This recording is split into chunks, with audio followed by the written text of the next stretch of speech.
The Eastern Hemlock is the state tree of Pennsylvania. They can live as long as 800 years and reach heights of 175 feet. They have been noted for their ecological and economic importance. The preferred habitat for Eastern hemlocks is moist rocky ravines where seedlings can thrive in a shaded understory. Hemlock trees create dense patches of shade year-round, keeping streams shaded, providing ideal habitat for our state fish, the brook trout. The decomposition of hemlock needles helps maintain a low soil pH, providing the right conditions for mountain laurel to thrive. Mountain laurel is a woody shrub in the heath family and is the state flower of Pennsylvania. The Eastern hemlock is also the primary host tree for our soon-to-be-announced state mushroom, the hemlock varnish shelf, Ganoderma tsugae, which aids in nutrient recycling after the trees have passed. In the city of Philadelphia, the Eastern hemlock is most commonly seen on the north side of the Wissahickon Creek. The Wissahickon Valley Park is approximately 1,800 acres of natural lands along the Wissahickon Creek in northwest Philadelphia. The park features incredible diversity in its habitats and greets over 2 million visitors a year.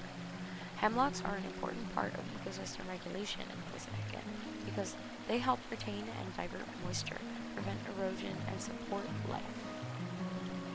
But anthropogenic climate change is negatively impacting the local populations of eastern hemlocks in several ways. Storms packing strong winds hit both this afternoon and this evening. Just after 7 tonight, a tornado warning was issued for part of our region. And while there is no confirmation that a tornado touched down, there is damage left behind. A tree fell onto a home in Springfield, Delaware County. The homeowner was injured and taken to Crozier Chester Hospital. Just like earlier today, this was a fast-moving storm. Look at this time-lapse video from our CBS 3 roof camera. You can see the clouds roll in, the rain come down with force. Although it is unclear exactly what the future holds, it is likely that extreme weather events like Hurricane Ida will become more frequent in the Philadelphia area as the climate continues changing. According to the University of Texas, tornadoes in Pennsylvania, New Jersey, and Delaware have increased by 600% in the last 5 years. The shallow root systems of the eastern hemlock make them extremely susceptible to blowovers, especially on the exposed cliffs of the gorge that surrounds the Wissahickon Creek. When you don't get rain, then you're going to see those dry conditions really start to get worse and worse and worse. Let's bring on the latest drought monitor here. This right here, this red color, this is the extreme drought that's in place. It takes up most of Atlantic County, about half of Burlington County. But here's the thing, that's just the extreme drought. We have 83% of our entire area, so the Philadelphia area, underneath severe drought conditions, and now everyone, 100% of the area, is included in that moderate drought. In 2024, the Philadelphia area experienced record low rainfalls, resulting in the longest drought on record in our area. Our hemlock populations depend on moisture.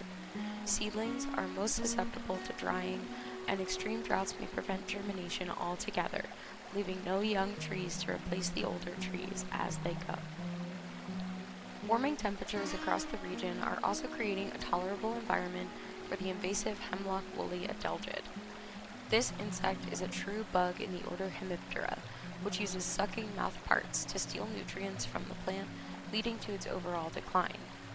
These adelgids are an invasive species. They are native to Japan. Introduced in 1951, they have now been introduced to 20 U.S. states and have spread to all 67 counties in Pennsylvania. In the southern parts of the hemlock's range, the adelgids can kill trees within as few as 4 years due to the warm weather conditions. In most of Pennsylvania, it takes 9 years for a tree to die from an infestation. Insecticidal treatments such as horticultural oil, imidacloprid, and dinoteffuron can be applied to infected trees in order to kill the adelgids, but such treatments are nonspecific and cause many harmful effects in the environment. If we lose our population of eastern hemlocks, we will see increased heat island effects due to a loss of the dense shade created by these evergreen trees. We will see increased erosion during major weather events because there will be less root structure holding in soil along steep slopes and stream banks. Homeowners and city parks departments will be faced with high costs of tree removal, and we will also see a loss in the aesthetic value of our parks like the Wissahickon, and a decrease in home values since yard trees add 1 to 5% to the value of a home. In addition to these losses in our human world, we may also experience overall biodiversity losses of the plants, animals, and fungi that rely on the eastern hemlock as a keystone species in their habitats.